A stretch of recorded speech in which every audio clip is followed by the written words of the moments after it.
అధికారం చేతికందడంతో చిన్నమ్మ సంక్షేమంపై దృష్టి పెట్టింది పళనిస్వామి ప్రభుత్వం. ప్రస్తుతం పరప్పన అగ్రహార జైల్లో శిక్ష అనుభవిస్తున్న శశికళ అండ్ బృందాన్ని తమిళనాడు రప్పించేందుకు చర్యలు ప్రారంభమయ్యాయి. ఇవాళ కర్ణాటక హైకోర్టులో పిటిషన్ దాఖలుకు కసరత్తు జరుగుతోంది. ఇక జైలు నుంచే చిన్నమ్మ మంత్రాంగం నడపనున్నారా? రాజకీయ వ్యూహాలకు అక్కడి నుంచే పదును పెట్టనున్నారా? ప్రత్యేక మార్గాల ద్వారా పార్టీ నేతలకు ఆదేశాలు జారీ చేయనున్నారా? తమిళనాడు జరుగుతున్న పరిణామాలు చూస్తే ఇది నిజమయ్యే అవకాశాలున్నాయంటున్నారు రాజకీయ నిపుణులు. చిన్నమ్మ ఎంపిక చేసిన పళనిస్వామి తమిళపీఠాన్ని అధిష్ఠించడంతో జైల్లో ఉన్నప్పటికీ ఆమెకు కొంత వెసులుబాటు కల్పించేందుకు ప్రయత్నాలు జరుగుతున్నాయి.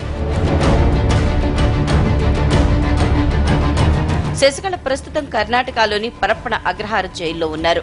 జైలు సిబ్బంది చిన్నమ్మను సాధారణ ఖైదీగానే పరిగణిస్తున్నారు. మొదటి రోజు కాస్త ముభావంగా కనిపించిన ఆమె ఆ తర్వాత అక్కడి పరిస్థితులకు మెల్లగా అలవాటు పడుతున్నారు.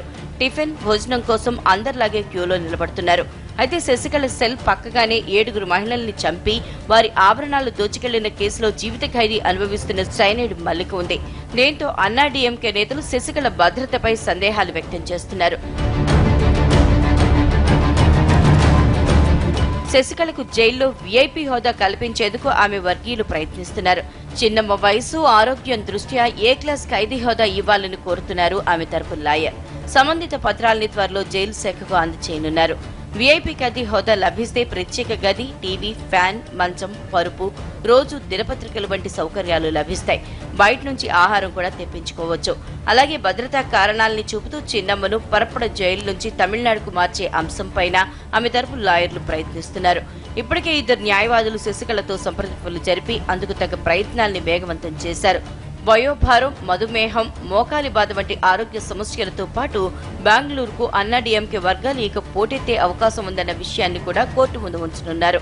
పరప్పన అగ్రహార జైల్లో సరైన వసతులు లేవని ఆమెను తమిళనాడులోని జైలుకు తరలించాలని విజ్ఞప్తి చేస్తూ పిటిషన్ దాఖలు చేయనున్నారు న్యాయవాదులు.